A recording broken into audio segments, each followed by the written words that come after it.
अस्सलाम वालेकुम dear students कि आज 8th क्लास का जो चैप्टर नंबर 2 है फ्रॉम ट्रेड टू टेरिटरी और नीचे इसमें लिखा है कि ईस्ट इंडिया कंपनी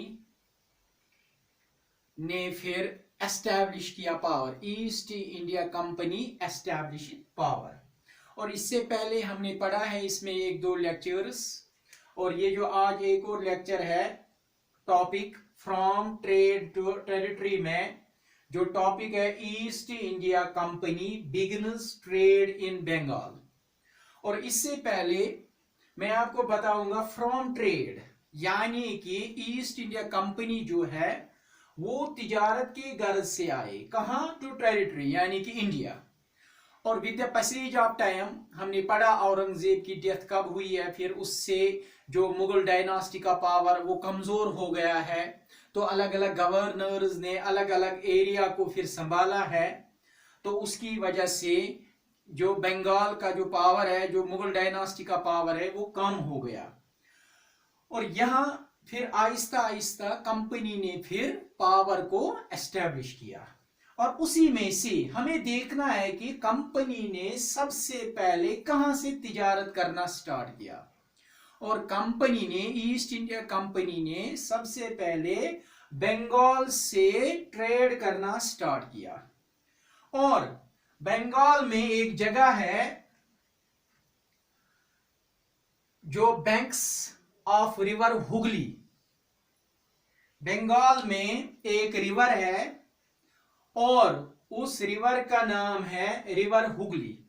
और उसी के बैंक्स पर एक फैक्ट्री बनाई गई, यानी कि पहली जो फैक्ट्री ईस्ट इंडिया कंपनी ने बनाई इंडिया में, इंडिया के बंगाल में 1651 में।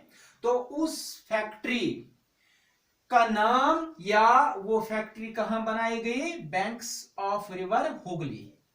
और जब ये बैंक्स ऑफ रिवर हुगली पे ये जो फैक्ट्री पहली बनाई है ईस्ट इंडिया कंपनी ने, फिर उन्होंने इसी हुगली जहां उन्होंने फैक्ट्री बनाई उसको बेस बनाया। क्या बेस बनाया, तो factory had a war house, यानी कि जो गोदाम है जहां से चीजों को स्टोर किया जाता है, where goods for export where store. और कंपनी अपने मुल्क से क्या अपने गुड्स को लाते हैं और फिर उनको स्टोर करते हैं कहां, रिवर हुगली में। तो फिर वहां से उसको फिर इंडिया के अलग अलग एरियाज में उसको एक्सपोर्ट किया जाता है और अलग अलग एरियाज में एक्सपोर्ट किया जाता है। मीन्स कि वो इंडिया से गुड्स को खरीदते हैं, खरीदने के बाद उनको अपने यूरोप में एक्सपोर्ट करते हैं। और ये स्टोर कहां करते हैं, ये स्टोर करते हैं इसी रिवर हुगली में जहां उन्होंने इस फैक्ट्री को बनाया। फिर उसके बाद जब आहिस्ता आहिस्ता ये जो तिजारत है ये हिंदुस्तान में बढ़ गया।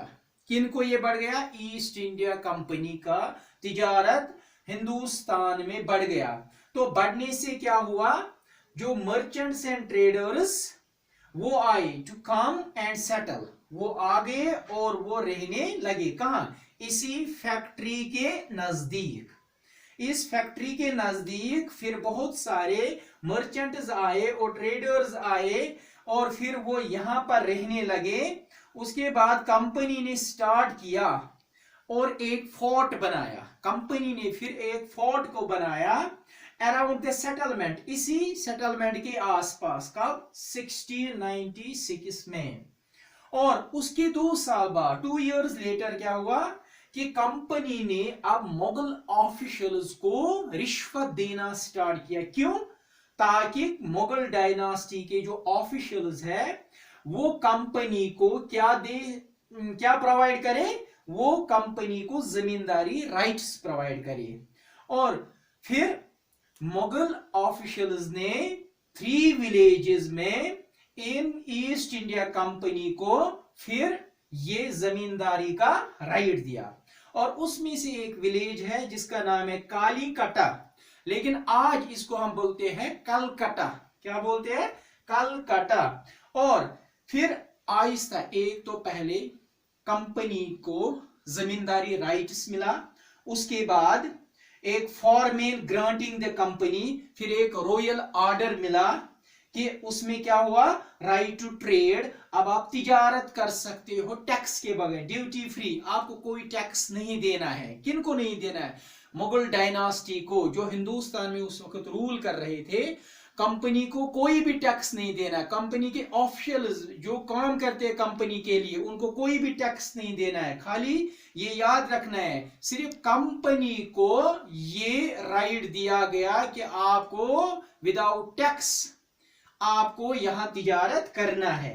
लेकिन हुआ क्या, कंपनी ट्राइड, कंपनी ने कोशिश की, खाली हमें ये जिम्मेदारी राइट नहीं मिलना चाहिए, खाली हमें राइट टू ड्यूटी फ्री नहीं मिलना चाहिए। तो फिर उन्होंने कोशिश की हमें और भी बहुत सारी कंसेशंस मिलने चाहिए। और फिर ये तो खाली कम आगे आगे कंसेशंस भी मिले, क्योंकि कंपनी ने बहुत सारी पॉलिसीज किए। और उसके बाद जो कंपनी के ऑफिशियल्स वो बोलते हैं कि नहीं, अब हम प्राइवेट में भी, क्योंकि उनको पता है कि हिंदुस्तान में जो गुड्स यहाँ पर अवेलेबल है उनकी डिमांड यूरोप में बहुत है, तो अगर हम उन गुड्स को यहाँ खरीदेंगे प्राइवेट में, हम उससे ज्यादा नफा कमाएंगे, उसमें हम ज्यादा पैसा कमाएंगे। तो जो प्राइवेट में ये तिजारत करते थे, और ये बोलते हम ये जो कंपनी के प्राइवेट में जो कुछ ऑफिशियल्स वो अब इन चीजों की तिजारत करता था। लेकिन मुगल डायनास्टी के ऑफिशियल्स ने बोला उनको आपको टैक्स पे करना है। लेकिन इन कंपनी के ऑफिशियल्स ने जो प्राइवेट में ट्रेड करते थे उन्होंने इनकार किया टैक्स देने से। और उनके टैक्स न देने से क्या हुआ कि ये जो बंगाल की हालत है वो बहुत हद तक गिर गई, यानी कि काजिंग एन एनॉर्मस लॉस। किसमें? रेवेन्यू में। और रेवेन्यू का मतलब है टैक्स या इनकम में बहुत सारी लॉस हो गई। और ये किस जगह लॉस हुआ? बंगाल में। बंगाल में न पे करने से बंगाल की जो इकोनॉमिक हालत है वो बहुत खराब हो गई। और बहुत खराब होने से कि फिर क्या हुआ, फिर इसमें हम देखते हैं कि फिर नवाब बंगाल, जो बंगाल का चलाने वाला नवाब है मुर्शिद कुली खान, फिर क्या हुआ उसमें, फिर और भी बहुत सारी प्रॉब्लम्स हो गई कंपनी और ये मुगल डायनास्टी के नवाब्स के दरमियान। और वह हम अगले टॉपिक्स में देखेंगे, अगले वीडियो में देखेंगे कि फिर ट्रेड की वजह से बैटल्स भी हुए कंपनी और मुगल डायनास्टी के ऑफिशियल्स के साथ, यानी कि नवाब्स और ईस्ट इंडिया कंपनी के साथ बहुत सारी बैटल्स हो गई। क्यों?